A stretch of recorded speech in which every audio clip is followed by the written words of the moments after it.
This video is going to cover how to solve quadratic equations using the quadratic formula. So what's important to pay attention to is that the quadratic formula, which we're going to go over, can be used to solve any quadratic equation. And a quadratic is something that's raised to the second power. So any equation that has an x squared as its highest exponent can be solved using the quadratic formula. You cannot use quadratic if it's x to the third. Okay, we cannot use quadratic if it's just x to the first. Well, you could, but that would be silly. But anything involving an x squared can be solved using the quadratic formula. So here's the quadratic formula. It is negative b plus and minus the square root of b squared minus 4ac all over 2a. And the a is what's in front of the x squared. The b is what's in front of the x, and we keep its sign. And the c is the constant that's by itself. Again, we keep its sign. So we want to make sure our equation is set equal to 0. And then we want to identify our a, our b, our c. And then we plug it in and follow our order of operations. All right, examples begin. So example 1, set equal to 0. Our a is 1. Our b is negative 4. Our c is 2. And we plug it in. Negative b, which is negative 4, plus and minus, which means there's two answers, the square root of b, negative 4, squared, minus 4 times a, which is 1, times c, which is 2, all over 2 times a, which is 1. So we've got minus a negative 4, which becomes positive 4, plus and minus the square root of negative 4 squared is 16, minus 4 times 1 times 2, which is 8, all over 2. I get 4 plus and minus the square root of 8 over 2. So a common mistake here is to divide the 2 into the 4 and into the 8, which cannot be done. You cannot divide a number that is not in a square root into one that is. So the next thing we're going to do here is see if we can simplify that square root 8. Square root 8, because it's not a perfect square, we would break it down into its factors, 2 and 4, which is 2 and 2. 2 2's brings 1 2 to the outside of the square root, so this can get rewritten as 4 plus and minus 2. This lonely 2 stays under the root by itself, all over 2. Now, because the 2 can go into all 3 of these locations, we simplify. 2 goes into itself 1 time, 4 2 times, 2 1 time. And my simplified answer is 2 plus and minus the square root of 2. We can leave it that way or separate it out to be 2 minus square root 2 and 2 plus square root 2.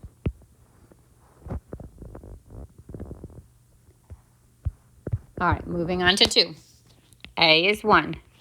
B is negative 3. C is negative 2. So negative b, which is negative 3, plus and minus the square root of b, negative 3 squared, minus 4 times 1 times negative 2, all over 2 times 1. Negative 3 was again 3, plus and minus the square root of negative 3 squared is 9. Negative 4 times negative 1 is negative 4. Or sorry, negative 4 times 1 is negative 4. Times negative 2 means this is plus 8. All over 2. And I get 3 plus and minus the square root of 17 over 2. Now 17 is a prime number, so I would leave my answers that or split it into its 2. 3 minus square root 17 over 2 and 3 plus square root 17 over 2. Should this be a standardized test, you might also see that separated out where they both get the denominator. So that answer could also be an option. All right, 3. A is 1. B is 2. C, negative 48. So negative b plus and minus the square root of b squared minus 4 times a times c, all over 2 times a. Negative 2 plus and minus the square root of 4, negative 4 times 48 times negative 48 is a positive 192 over 2. Negative 2 plus and minus the square root of 196 over 2. Now we break down that 196.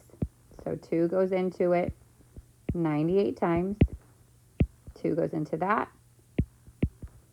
49 times.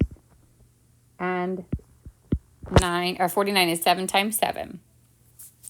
So 2 2s brings this to the outside as 1 2, and 2 7s brings that outside as well. So this simplifies to be negative 2 plus and minus. We multiply these two together, 14 over 2.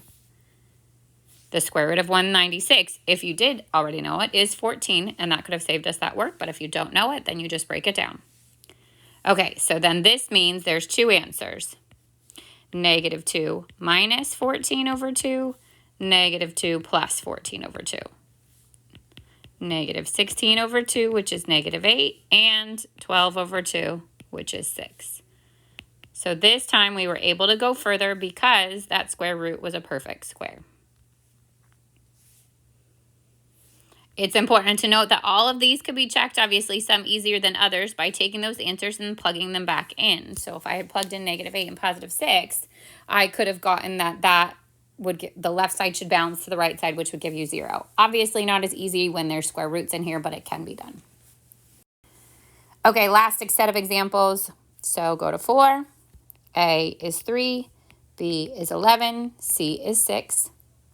Negative B plus and minus the square root of B squared minus 4 times A times C all over 2 times A. Negative 11 plus and minus the square root of 11 squared is 121 minus 12 times 6 is 72 all over 6. Negative 11 plus and minus the square root of 121 minus 72 is 49 over 6. Square root of 49 is 7, and there are two answers here. Negative 11 minus 7 over 6, and negative 11 plus 7 over 6. So I get negative 18 over 6, which is negative 3, and I get negative 4 over 6, which is negative 2/3.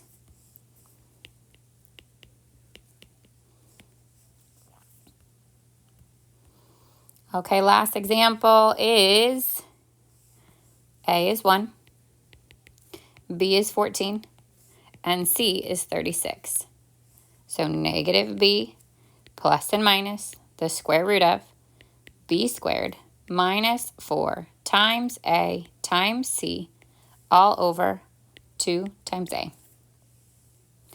Negative 14 plus and minus the square root of, we just did this on the last slide. Well, we found it in reverse, but just so we can see it happen, it is 196 minus 36 times 4, 144 over 2. 196 minus 144 is 52. So this is negative 14 plus and minus the square root of 52 over 2. 52 is not a perfect square, but 2 and 26, 2 and 13, 2 2s brings 1 2 to the outside. So this is negative 14 plus and minus 2 square root 13, because the 13 doesn't have a match, over 2. And 2 goes into each of these once, and 7 times. So negative 7 plus and minus the square root of 13, which can be left like that, or negative 7 minus square root 13, comma, negative 7 plus square root 13. So an important thing to pay attention to or a tip for a standardized test. A lot of SATs sometimes will ask you questions about a quadratic and not actually ask you the answer, like what kinds of solutions are there? And all of that relies upon what happens underneath the square root. So when you do the square root of b squared minus 4ac, if that answer is a positive number, that means that there are two real answers.